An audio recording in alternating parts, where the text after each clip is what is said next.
안녕하세요. 김호준입니다. 문고리 3인방은 월 1억씩 국정으로부터 받은 상납금이 대통령 지시였다고 주장했습니다.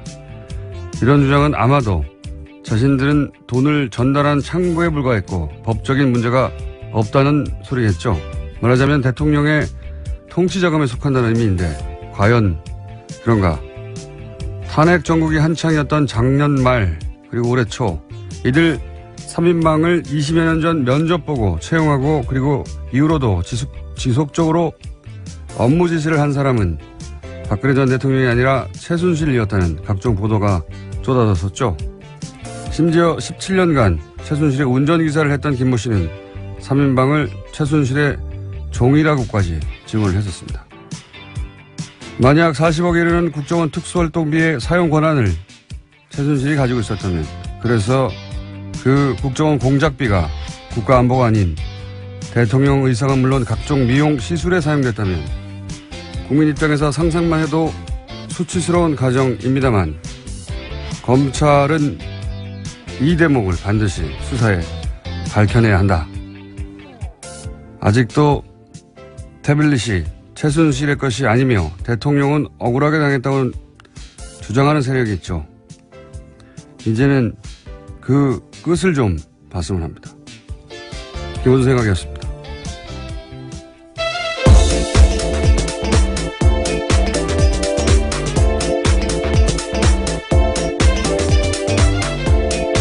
시사인의 김은지입니다. 두 사람이 구속됐죠? 네, 오늘 새벽에 구속됐는데요. 서울중앙지법 권순호 영장전담 부장판사는 죄를 범했다고 의심할 만한 상당한 이유가 있고 증거인멸에 염려가 있다라면서 영장 발부의 이유를 설명했습니다. 안봉근이지만 이렇게 해서 3인방 모두가 지금 수감된 상태인 건데 아직도 태블릿이 최순실 것 아니다. 대통령은 사익을 추구한 적이 없다. 이런 얘기를 하신 분들이 있죠. 실제. 왜냐하면 박근혜 전 대통령도 아직도 그렇게 주장하고 있기 때문에요. 네. 3차 담화에서도 사실은 핵심 메시지가 그거였어요. 잠시 다시 들어보시겠습니다. 오로지 국가와 국민을 위하는 마음으로 모든 노력을 다해왔습니다. 단 한순간도 저의 사익을 추구하지 않았고 작은 사심도 품지 않고 살아왔습니다. 미용시술은 국익이 아니에요. 네, 국익이 아닌데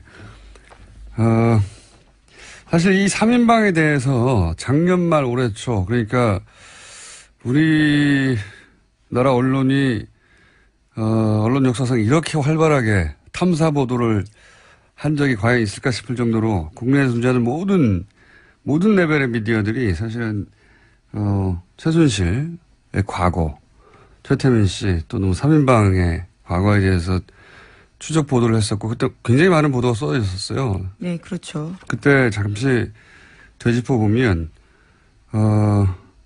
일단 98년 대구 달성에서 보궐선거로 박근혜 전 대통령이 처음으로 정치권에 등장을 했단 말이죠. 그리고 그 당시 달성 지구당의 초무 과장이 안봉근 비서관이었어요. 관련해서 올해 초였던 걸로 1월이었던 걸로 기억하는데 JTBC의 그 스포트라이트에서 이 3인방을 추정한 적이 있습니다. 그때 그 출연했던 사람 중에 한나라당의 달성지구의 관계자가 나와서 그리고 또 박근혜 의원실에서 일하다가 1년 만에 관둔 전직 보좌관이 나와서 뭐라고 증언을 했냐면 면접은 최순실 씨가 봤다. 그런 얘기를 했었고요.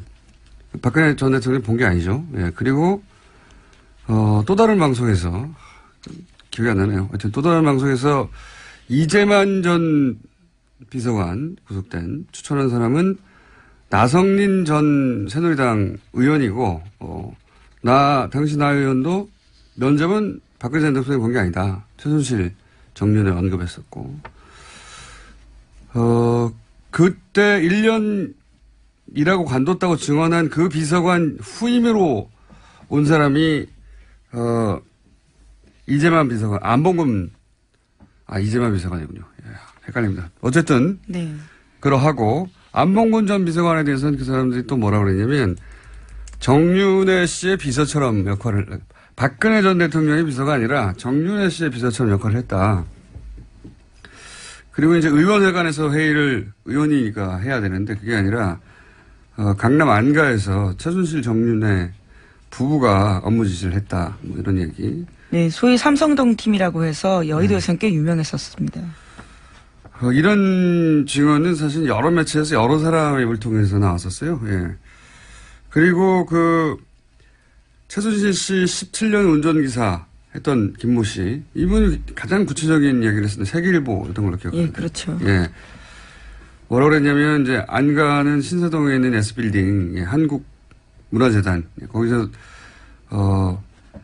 최순실 정윤회 부부가 사실상 업무 지시를 다 했고, 그리고 아주 구체적인 이런 얘기를 했어요. 예. 3인방에 대해서는 어떻게 표현했냐면 그 사람들은 대통령의 사람이 아니다. 예, 대통령의 사람이 아니고 이때는 박근혜 전 대통령이 아직 탄핵되기 전입니다. 대통령의 사람, 그게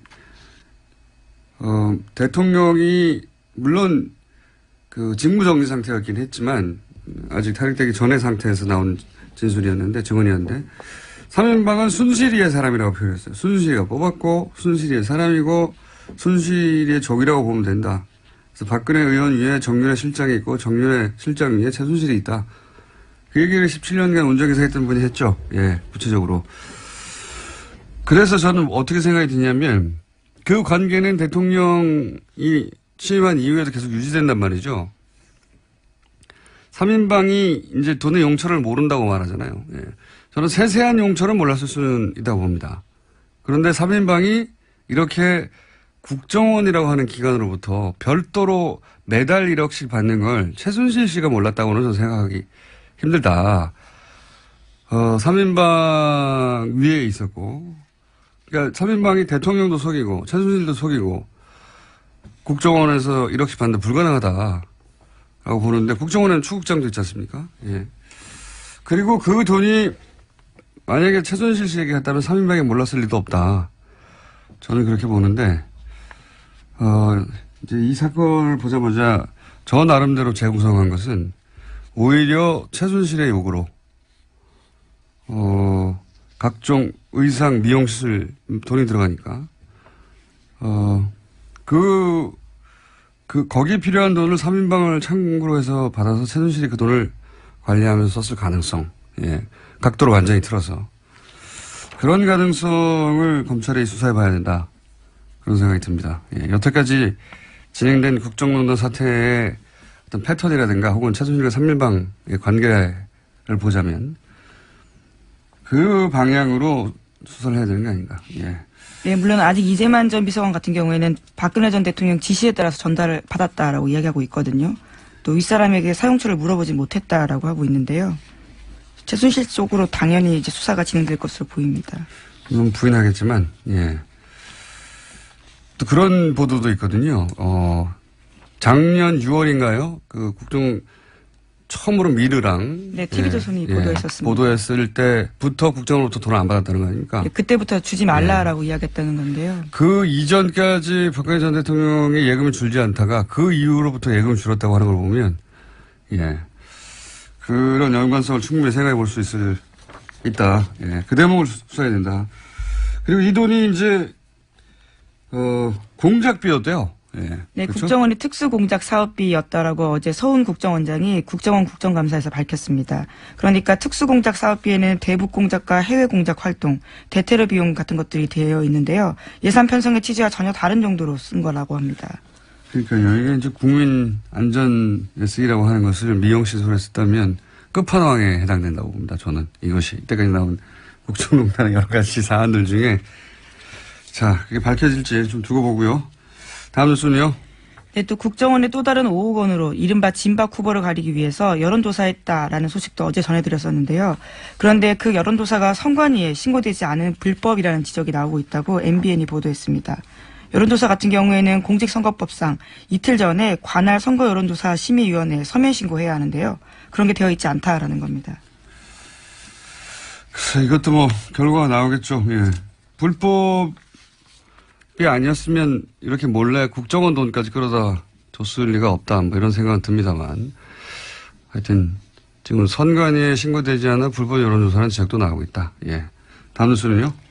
네, 국정원 댓글 사건 수사를 받던 국정원이요. 압수수색에 대비해서 가짜 사무실 같은 것들을 꾸렸다라는 것들은 이미 말씀드린 바가 있습니다. 그렇게 검찰 수사 방해해왔던 건데요. 이 사실이 드러나게 된 데에는 추명호 전 국장의 구속영장 기각이 결정적 역할을 했다라고 오늘 아침에 국민일보가 보도했습니다. 그러니까 추 전 국장의 영장 기각 소식을 접한 국정원 간부급 유모 씨가 억울하다라면서 진실을 말하기 시작한 건데요. 유 씨 같은 경우에는 한 달 전에 문성군 김여진 씨의 합성 사진을 제작했다라는 혐의로 구속된 바 있습니다. 그런데 윗선인 추 전 국장은 빠져나가고 지시를 이행한 자기만 구속된 게 납득할 수 없다면서 과거 사건까지 이야기하게 된 겁니다. 나비 효과예요. 예. 추 국장의 기각을 납득할 수 없다고 하는 예. 여론은 뭐 이분뿐만이 아니라 많은 사람이 가졌는데 어쨌든 추 국장은 그렇게 빠져나가는 줄 알았더니 그 기각으로 인해서 더 큰 벌을 받게 되는 예.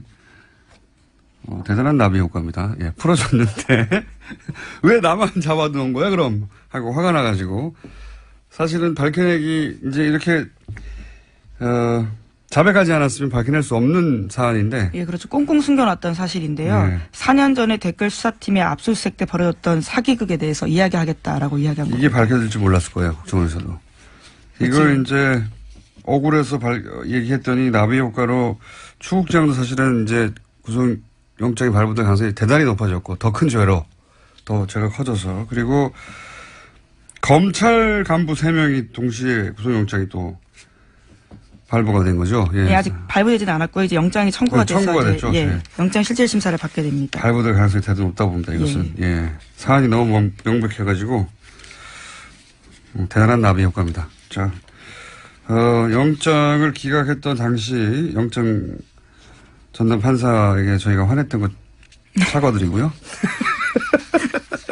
감사드리는 바입니다. 다음 뉴스는요? 네, 또 박근혜 정부 당시 화이트리스트 작성과 지원과 관련해서요. 삼성 미래전략실이 주도적인 역할을 했다라고 이뉴스투데이가 보도했습니다. 관련한 자료들을 입수했다라는 건데요. 허현준 전 청와대 행정관이 정경련에 가장 큰 영향력을 행사해온 삼성과 밀접한 관계를 맺으면서 화이트리스트 특별관리했다라는 겁니다. 아, 참. 평상시 같았으면 이런 뉴스 하나만으로도 예, 포탈을 뒤덮어야 되는 거예요. 이게 그러니까 청와대에서 화이트리스트를 관리하는데 그 직접적인 돈의 집행은 삼성의 미래전략실이 주도하고 관리했다는 거 아닙니까? 예. 삼성이 무슨 국가기관도 아닌데 국정 운영하셨어요. 예. 네, 굉장히 구체적인 진술까지 나오는데요. 기사에 따르면 정경련 한 관계자의 멘트가 있습니다. 김한표 전 삼성 미래전략실 전무가 특정 단체를 지목해서 얼마 지원하라 이렇게 지시하면 삼성의 명령이니 어쩔 수 없이 따르는 형식이었다라는 겁니다. 삼성의 미전실, 최순실 말사진과 관련해서 예, 책임이 그 책임 때문에 지금 구속되어 있는 예. 그 미전실에서 화이트리스트를 집행할 때 집행 책임자였다. 뭐 이런 의미의 기사고 사실은 대단히 굉장한 뉴스인데 포털에서는 보기 힘듭니다. 현재. 예. 이뉴스투데이의 단독이고 굉장히 큰 단독이거든요. 청와대는 최순실이 운영했고 예. 국정원 삼성이 운영했다. 이렇게 표현할 수 있을 정도로 청와대가 화이트리스트를 만들고 정치적으로 그런 활동을 해왔다는 건 뭐 여러 차례 보도됐는데 그 자금의 집행을 삼성의 미전실이 주도했다는 거는 처음 나온 얘기거든요. 예. 네, 또 미전실 관계자 그러니까 미전실 그 전무 같은 경우에는요. 이 정경련 관계자의 멘트에 따르면 청와대를 등에 업고 실질적 그림을 그리면서 실무에까지 관여했다라면서 보수단체는 물론이고 특정 대학생 단체까지 지정해줬다라고 합니다. 삼성 미전실에서 여기 돈 주라 하는 걸 주도했다는 거잖아요. 예. 참네. 이 뉴스는 매우 중요한 뉴스라 포털에서는 찾기 힘드실 텐데 저희가 굳이 찾아서 알려드립니다. 알려드리고 앞으로도 계속 이 뉴스는 저희가 팔로우를 하겠습니다. 다음은요? 네, 어제 방송문화진흥회에서 고용주 이사장에 대한 불신임안이 가결됐습니다. 박문진은 MBC 최대 주주인데요. 이에 따라서 김장겸 MBC 사장의 해임안 처리도 초읽기에 들어갔습니다. 박문진은 김장겸 사장에 대한 해임안도 오는 8일 정도에 임시 이사회를 열어서 처리하기로 했습니다. 고용주 이사장은 뭐 문재인 빨갱이를 외치던 분이죠. 예. 지금 그걸로 재판받고 있는 중입니다. 뭐 그렇게 생각하는 사람이 세상에 있을 수는 있습니다. 예, 저를 사람이 아니라 바야바로 본다든가 사스카치, 예, 츄바카 이렇게 생각하는 사람도 있을 수 있죠. 근데 그렇게까지 굴절된 세계관을 가진 사람이 공영방송을 책임지는 수장이 되면 안 되는 거죠. 박문진. MBC의 최대 주주죠, 박문진. 사실 박문진의 수장이 대통령이 아니라 사장을, 네, MBC 사장을 좌지우지할 수 있으니까요. 네. 지금 드디어 이제 불신임안이 가결됐다. 네, MBC 노조가 지금 파업하고 있는 중인데 그에도 아주 큰 영향을 미칠 것으로 보입니다. 그러니까요. 그런 분이 있을 수 있는데 그런 분이 공영방송을 책임지는 박문진의 수장이 돼서는 안 된다. 간단한 얘기 아닙니까? 이때까지는 근데 그래왔다. 예, 이제 해결의 길이 보이네요. 그 다음은요? 네, 바야바라고 말씀하시니까 생각나는 뉴스가 있는데요.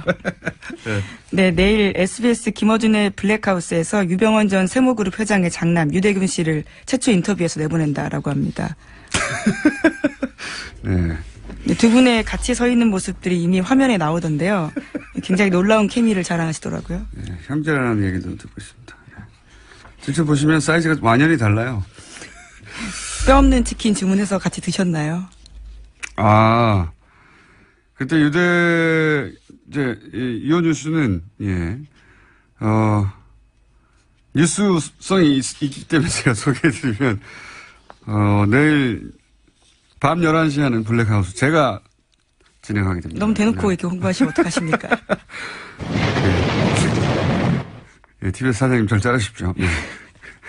근데 뉴스성이 있는 대목이 뭐가 있냐면, 뭐, 자세한 내용은 그 방송 이후에 제가 뉴스공장에서 월요일 날 뒷이야기, 방송에 담기지 않은 이야기 뭐 하겠지만 지금 방금 물어보니까 말씀드리겠는데 그때 유병원 씨와 장남 유대균 씨를 체포할 때 이런 뉴스가 쏟아졌어요. 뭐 그 남녀 관계가 어떻다부터 시작해가지고. 네, 그래서 굉장히 가십성 뉴스가 집중됐습니다. 뼈 없는 치킨을 소심한 목소리로 주문했다라는 게 채널A의 그 유명한 단독 보도였습니다.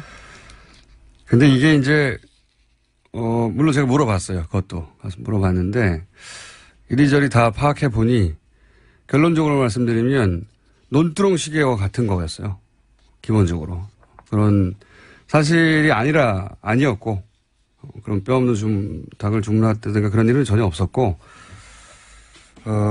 이 내용은 나올지 모르겠습니다만, 중요한 내용, 그렇게 결정적인 내용은 아니니까 말씀드리자면, 그런 일은 없었고, 그런 프레임이었어요. 예. 어쨌든 세월호 관련해서 아직 밝혀지지 않은 게 굉장히 많죠. 예. 밝혀지지 않은 게 굉장히 많은데 내일 방송에서는 세월호 관련해서 처음 들어보는 얘기가 나올 겁니다. 아마. 예. 제가 아무하고도 인터뷰하지 않는 분들 만나서 이제 깊은 내막 듣고 오는 게 제 전공이거든요. 예. 일부러 들으실 수 있다. 내일 밤에. 자, 다음 뉴스는요. 네, 오늘 박근혜 전 대통령의 제명 여부가 결정됩니다. 박근혜 전 대통령은 당 윤리위에 탈당 권고를 받고 열흘 넘게 의사를 밝히지 않았는데요. 이에 따라서 제명 요건이 충족됐다라는 게 홍준표 대표 쪽 생각입니다. 뭐 대단한 일이 벌어질 것처럼 막 떠들어대는데 결국 박근혜 전 대통령 사실상 정치적으로 사망한 박근혜 전 대통령 열흘이면 자동 제명되는 이거 하나 못해서 한국당이 이러고 있는 거예요. 예. 네, 심지어 서청원 최경환 의원 같은 경우에는 징계하겠다라고 했었는데요. 이 또한 미뤄두겠다라는 겁니다. 말도 안 되는. 뭐가 말이 안 되냐면 이 사안이 이렇게까지 대단한 사안인가. 예. 한국당이 현재 처지를 말해주는 뉴스라고 봅니다. 예. 다음 뉴스는요. 네, 또 구글과 네이버가 날성 공방을 벌였는데요. 세금 회피 논란과 네이버의 뉴스 편집 논란 등을 두고 정면 충돌한 겁니다. 공식 자료와 반박 자료 등을 내면서 잇따라 설전을 벌인 건데 구글 코리아가 어제 네이버의 이해진 창업자가 국회 국정감사에서 한 발언이 매우 유감이다라고 밝히면서 시작됐습니다. 재밌는 대결입니다. 이것은 네이버하고 구글이 이제 뭐 세금을 내네 어쩌네 그 네이버 쪽에서 구글은 제대로 된 세금을 내지 않는다. 고용 효과도 별로 없다. 이런 공격을 했고, 왜 구글을 여기다가 끌어들였을지 모르겠어요. 그랬더니 구글 코리아 쪽에서는 세금 다 내고 있고, 고용도 수백 명 하고 있다. 그러면서 역공을 한 게 이제 구글 검색은 객관적이다. 네, 예. 그렇죠. 100% 알고리즘 순위에 기반하고 있고 금전적 또는 정치적 압력에 영향을 받지 않는다. 이렇게 주장했습니다. 그러니까요. 먹이는 주장인 거죠. 당신들은 그런 영향 받는 거 아니야? 그런 의혹이 많잖아. 이런 먹이는 것이고. 세금 관련해서는 모르겠습니다. 세금 관련해서는 이해진 창업자가 전 의장이 뭔가 나름의 근거를 가지고 한 것인지 아닌지 그 대목은 제가 판단할 정보가 없고, 다만 검색에 관해서 네이버가 구글에 대해서 뭐라고 할 수는 없는 사안 아니겠는가. 사실. 이거 한번 다뤄봐야 되겠네요. 네이버의 검색과 구글의 검색은 어떻게 다른 것인가요? 굉장히 재밌는 주제인데. 근데 구글이 정확하게는 페이스북이 가장 집중적인 공격을 받는데, 우리나라에서 네이버가 이런 포털의 기능을 하는 곳이 사실상 개별 미디어보다 훨씬 언론적 영향을 많이 미치는데, 언론과는 다르게 규제를 받지 않는다. 이런 공격을 받고 있지 않습니까? 근데 지난 네? 국장감사 내내 그 이야기가 나왔었습니다. 미국에서도 사실은 특히 페이스북이 이미 미디어적 기능을 하고 있는데도 불구하고 아무런 통제도 없다고 해가지고, 지난 대선에 이제 러시아 관련해서, 왜냐면 그런 광고들이 미국 대선 광고인데 어떻게 러시아 루블화로 지불이 네, 그렇죠. 되냐. 이거 러시아가 미국 대선에 개입한 것인데 그걸 다 이런 페이스북이나 구글, 트위터 광고를 통해서 한 거 아니겠냐. 그런데도 제약을 받지 않는다. 우리하고 유사한 논쟁이에요. 네, 미상원에서 10월 31일부터 사흘 동안 관련된 청문회가 열렸는데요. 정확히는 러시아의 미 대선 개입 의혹 관련된 청문회였는데, 그러니까 구글, 페이스북, 트위터 3사 관계자도 소환해서요. 그와 관련된 문제를 따져 물은 겁니다. 여기서 근데 핵심적으로 타겟이 되고 있는 건 페이스북이에요. 페이스북의 기능 때문에 뉴스를 게재하고요. 링크로. 네, 지난 대선 당시 페이스북의 러시아 관련 계정이 작성한 정치 게시물을 받아본 미국 사람이 1억 2,600만 명에 이른다고 합니다. 그래서 이제 우리가 네이버에 검색어나 네이버의 뉴스 편집에 대해서 문제 제기가 계속 지속적으로 있는 것처럼, 미국에서는 페이스북이 주요 타겟이 되고 있는데, 사실 유사한 논란입니다. 네, 미국에서도 구글이 언론사인지 아닌지 명확히 하라라는 추궁 당했는데요. 구글 같은 경우에도 구글은 언론사가 아니다라고 주장하고 있습니다. 플랫폼이라고 주장하죠. 네. 예. 근데 구글은 이렇게 말할 여지가 많이 있습니다. 뉴스 제목을 편집해서 재배치하고 이런 게 없거든요. 구글에서는 뉴스 검색이 될 뿐이지. 자, 유사한 논란이 있다. 이 사안 한번 또 다뤄봐야 되겠네요. 예, 구글과 네이버. 여기까지 하겠습니다. 시사인의 김은지였습니다. 감사합니다.